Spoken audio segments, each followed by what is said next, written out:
A quick flashback from previous episodes. The DNA test confirmed what everyone suspected. Donald was the father of Angela's baby. In a private confrontation, Angela confessed she loved him, but challenged him to choose between duty and his heart. But before Donald could respond, Pamela discovered the truth and stormed in with rage. "It's true. You're pregnant with his baby." Hello, family. Welcome to Diary of a Storyteller. Please subscribe to my YouTube channel for more beautiful, emotional, and heartwarming stories. Thank you as you do so. Sit back and relax as we dive into this beautiful story. Now, back to the present. Pamela Godwin was not a woman who accepted humiliation quietly. She had been raised to win, to dominate, to destroy anyone who threatened her position. "You dirty, scheming little rat. How long have you been sleeping with my fiancé? How long have you been planning this trap?" Pamela screamed angrily. "Angela, I didn't plan anything." "Liar!" Pamela snapped. "Girls like you are all the same. You see a rich man and suddenly you're pregnant. Suddenly you need money." Donald stepped between. "Pamela, stop. This isn't—" "Don't you dare defend her. We're getting married in 8 days. 8 days, Donald. And you've been sleeping with the maid?" "It was one night. Months ago," he replied. "Even before we set the wedding date." "Pamela, before we—" She paused.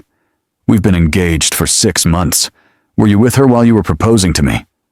"Mrs. Peterson, Pamela, dear, let's discuss this rationally. Downstairs, away from the staff." "Pamela, rationally?" Pamela chuckled. "Rationally? Your son got a maid pregnant 1 week before our wedding, and you want me to be rational?" She pulled out her phone. "I'm calling my father. Senator Godwin needs to know exactly what kind of family he's allied himself with." "Pamela, please," Mrs. Peterson pleaded, her face draining of color. "Think about what you're doing. A scandal will hurt both families." "Pamela, I don't care about scandals. I care that I look like a fool." Pamela's finger hovered over the call button. "Donald, wait." Everyone fixed their eyes on him. "Before you call your father, before you destroy everything, give me 1 hour. 1 hour to talk to you. Privately. Please." Pamela lowered her phone slightly and calculating. 1 hour. But if I don't like what I hear, I'm calling not just my father. I'm calling Linda Ikeji, Bella Naija, every blog in Lagos. By tomorrow morning, everyone will know Donald Peterson knocked up his maid. The threat hung in the air like a guillotine blade. One word from Pamela and Donald's carefully constructed world would crumble. They sat in Donald's office, the same office where he'd made billionaire deals, where he'd negotiated with presidents and CEOs. But this negotiation was different. This was personal. Pamela paced around the office, still furious but more controlled. "Talk," she spoke fiercely. "You have 1 hour." "Donald, it happened at my birthday party. I was drugged. I still don't know by who. I barely remember that night. Angela helped me to my room and it happened. One time. One mistake." "And now she's pregnant?" she asked him. He nodded. "Yes." There was a long pause between them. "Pamela, do you love her?" Donald looked at her, hesitating. That hesitation saying everything. Pamela laughed bitterly. "You do? Oh my God, you actually have feelings for the maid." Donald, "Pamela, we don't love each other. Our engagement was arranged by our families for business." "So what?" Pamela cut in sharply. "You think I don't know that? You think I'm some naive girl who believes in fairy tales? I know exactly what our marriage is, a merger. But I accepted it. I was ready to be a good wife to you." She sighed, turning away from him, vulnerable. "Do you know what it's like being Senator Godwin's daughter? Every man who approaches me wants my father's influence. Every relationship is transactional. I thought at least with you, we'd be honest about it." Partners. Equals. For the first time, Donald saw past Pamela's designer clothes and perfect makeup. She was as trapped as he was. Another pawn in wealthy families' games. Donald, I'm sorry. You don't deserve this. Pamela, no, I don't. But here we are. She turned to face him again with folded arms, her calculating expression returning. So, here's what's going to happen. We can still fix this. We get married as planned. You pay off the maid, generously. She signs an NDA and disappears. The baby is raised quietly somewhere else. We have our own children eventually. No one ever knows. You'd still marry me? After this, Donald asked, his voice laced with confusion. Pamela, I'd be marrying your name, your status, your business empire. This scandal wouldn't change that. If anything, it makes you more controllable. You'd owe me. She moved closer to him. Think about it, Donald. If you cancel this wedding, your father will disown you. Senator Godwin will make sure every government contract you have gets canceled. Your company's valuation will crash. You'll lose billions. And if I go through with it? Donald asked, his eyes dropping to the ground. Life continues as planned, she replied. We maintain appearances. You get your business empire. I get to be Mrs. Peterson. Everyone wins, except the maid. But who cares about her? It was the logical choice, the safe choice, the choice everyone expected him to make. Donald, I need time to think. Pamela, you have until tomorrow morning. After that, I'm calling my father. Choose wisely. Chief Peterson was a man who had built an empire from nothing. He had no patience for weakness, no tolerance for scandal, and no sympathy for love. Chief Peterson, your mother told me everything. The maid, the pregnancy, the DNA test. Father, I'm disappointed in you, Donald, Chief Peterson's voice thundered. Not because you slept with a maid. Men have needs. I'm disappointed because you got caught. Because you created a scandal right before the most important wedding of your life. Do you know what I sacrificed to build this family's wealth? He continued. I worked 18-hour days. I missed your childhood. I made deals with men I despised. I married your mother because her family had connections, not because I loved her. Donald, is that supposed to make me feel better? That you never loved Mother? Chief Peterson, it's supposed to make you understand that love is a luxury. Duty is eternal. You marry Pamela Godwin, Chief Peterson concluded. You build your company. You give me legitimate grandchildren. That's your duty. That's what you were raised to do. Donald, and Angela's baby, your grandchild? Chief Peterson, is a complication to be managed, not acknowledged. We'll provide for the child financially. I'm not a monster. But it cannot be part of this family publicly. Donald, what if I don't want to live like this?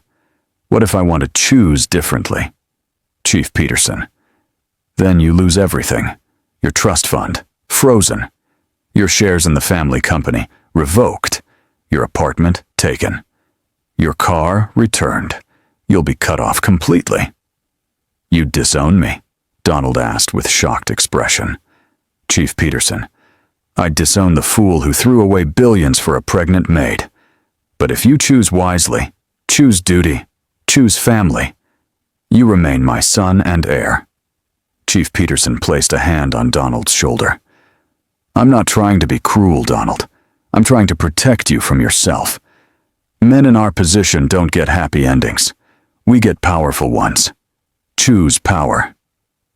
While Donald faced pressure from all sides, Angela sat alone in her locked room, waiting for her fate to be decided by people who saw her as a problem, not a person. There was a soft knock on her door, and again, Donald entered quietly. I bribed the guard to give me 10 minutes, he whispered. Why are you here? Angela asked, surprised. Donald, because I needed to see you, to tell you. I'm sorry. For everything. For that night. For not remembering. For not protecting you from my family. Angela, have you made your decision? Are you marrying Pamela?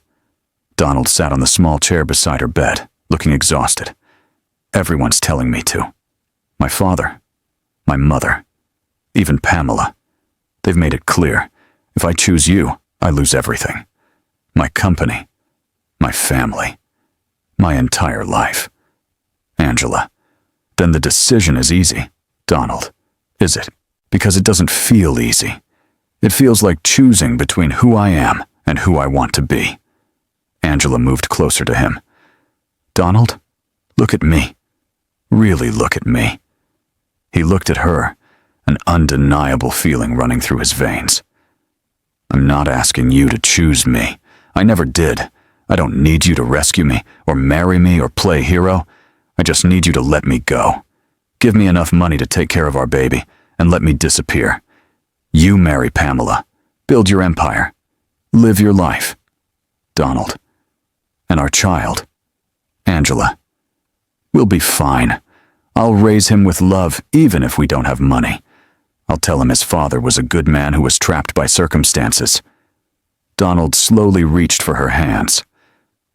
What if I don't want to be trapped anymore? Angela. Then you need to be brave enough to free yourself. But don't do it for me. Don't make me the reason you throw away your life. I won't carry that burden. There was a long moment of silence, their hands touching. Donald. You're stronger than me. Angela. I'm not strong. I'm just out of choices. There's a difference. Donald stood up to leave. Tomorrow morning, I have to give Pamela my answer. Whatever I decide, I want you to know you deserved better than this. Better than me. Angela, I know. He stood at the doorway, turning back. For what it's worth, you're the only real thing that's happened to me in years. The door closed, and Angela was alone again, with tears streaming down her cheeks. She wanted him, but her situation didn't give her the right to choose. Morning came like a judge's verdict. Today, Donald Peterson would make a choice that would define the rest of his life. Donald looked at the himself in the mirror. The man he saw is successful, powerful, wealthy, everything his father wanted him to be. But did he recognize himself anymore? His phone buzzed. It was a text from Pamela, and it read, It's 8 a.m. I'm waiting for your answer. Choose wisely. Wedding in 7 days. Or scandal today. They were all there. His parents, his fiancée, all waiting in the drawing room to hear him confirm what they already expected. That duty would win, as it always did in their world. Donald entered the room, all eyes on him. Mrs. Peterson. Good morning, Donald. Have you made your decision? There was a long pause as Donald carefully glanced at all of them. I have. Everyone leaned forward slightly, expecting a good news. Pamela, Donald called softly. I can't marry you. There, collective gasp filled the room. Mrs. Peterson's face drained of color. Chief Peterson stood up with rage. What did you just say? Donald. I can't marry someone I don't love. I can't build a life on a lie. I'm calling off the wedding. Pamela's face transformed through shock, rage, and something like respect. You're actually doing this? You're choosing the maid over billions of naira? Over your family? Donald, I'm choosing to be able to look at myself in the mirror, to be a real father to my child, to stop letting fear control my life. Chief Peterson, you're a fool, a stupid, naive fool. You're disowned, effective immediately. You're no longer my son. Donald, please, Mrs. Peterson pleaded with tears flowing down her cheeks. Think about what you're doing. Donald, I've thought about it. All night. And I'm done being who everyone else wants me to be. Fine. Pamela's voice turned cold as she pulled out her phone. You've made your choice. Now? I'll make mine. She dialed a number, putting the phone on speaker. Hello, Linda, a KG blog. I have an exclusive story for you. By noon, the story had exploded across Nigerian social media. Donald baby scandal was trending. Blogs were running with headlines. Tech billionaire's secret baby with maid. Wedding called off days before ceremony. Peterson family in crisis. Angela watched the news on a small TV in staff quarters, overwhelmed. News reporters on TV. In shocking news, Donald Peterson, CEO of Pay Africa, has called off his wedding to Senator Godwin's daughter just 7 days before the ceremony. Sources say there's a pregnancy scandal involving a household staff member. Angela's phone buzzed. It was her sister calling. Angela, you're on the news. Everyone in the village is talking about you. What's happening? Angela, I don't know. Everything is falling apart. There was an aggressive knock on door. Mrs. Peterson entered the staff room with hardened face. Pack your things. You're leaving. Now. Angela, where am I going? Mrs. Peterson, I don't care. Out of my house. Out of Lagos. You've destroyed this family. My son has lost everything because of you. Donald appeared behind his mother. Mother, stop.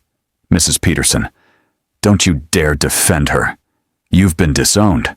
Your father has frozen all your accounts. Your company's board is calling for an emergency meeting. Investors are panicking. And all because of this. Donald, because of my choice, not hers. I made this decision. He walked past his mother to Angel. Angela, will you leave with me? Not as your boss or your baby's father, but as someone who wants to try to build something real, something honest. Angela looked at him with shock. Leave? To where? Donald, I don't know. Somewhere we can figure out who we are, without everyone else's expectations crushing us. I have some money they can't touch, savings from before my father's accounts. It's not billions, but it's enough to start over. Mrs. Peterson, Donald, if you walk out that door with her, you can never come back. Donald took Angela's hand. I know. Angela looked at their joined hands, then at him. Are you sure? You're giving up everything, Donald. I'm gaining everything that matters. If you'll have me. Tears flowed down her cheeks. Yes, she whispered. Donald Peterson walked away from billions of naira, from his family empire, from everything he'd been raised to be. For the first time in his life, he was choosing his own path, and he was terrified. But he wasn't alone. Life wasn't easy. Donald's father had kept his word. He was cut off completely. The Peterson family publicly disowned him. His former friends avoided him. But they survived. Donald started a new tech company, smaller but his own. Without his father's connections, he had to work 3 times as hard. But the company was growing. Slowly. Angela's mother recovered with the medical treatment they could finally afford. Her siblings visited from the village. They were building a family, not the one anyone expected, but theirs. Donald's phone buzzed. It was a news notification, and it read, Pamela Godwin engaged to British businessman. Senator Godwin announces new political alliance. Donald, she moved on quickly. Angela, good for her. She deserves happiness too. Donald, do you regret it? Everything that happened? Angela, the scandal? The chaos? Losing your fortune? Donald, all of it. Angela looked at him seriously. I regret that you had to lose so much, but I don't regret us. Do you? Donald smiled, the first genuine smile since the chaos. Not for a second. They kissed softly. Then Angela pulls back, face changing. Donald, the baby. I think it's time. Donald's face transforming into panic and joy. Time? Like, now time. Angela laughed through the contractions. Yes, now time. Get the hospital bag. They had lost everything and gained everything. Life was messy, complicated, and uncertain. But it was theirs. Built on truth, not lies. On choice, not obligation. On love, not duty. Sometimes the biggest scandal is choosing to be happy. 1 year later, news segment on TV. In a surprising turn of events, Donald Peterson's new fintech startup, FreedomPay, has just secured $50 million in Series A funding from international investors. The app, which focuses on financial services for small businesses and individuals, has gained 2 million users in just 8 months. Angela held her beautiful baby boy in her arms as they watched Donald on TV with smiles on their faces as she dialed his number on her phone. I saw the news. Congratulations. Donald, we did it. Coming home early to celebrate with you and our little one. 1 year after the scandal, Donald's new company was valued at $200 million. He rebuilt his empire on his own terms. Angela finished her accounting degree and became the CFO of FreedomPay. Chief Peterson never spoke to his son again, but Mrs. Peterson secretly visited her grandchild. Pamela married the British businessman and moved to London. She never looked back. Some love stories don't follow the rules. Those are the ones worth telling. Thank you for watching, and I hope you enjoyed this story. Please share, like, comment, and subscribe to my YouTube channel for more amazing videos like this. Thank you as you do so.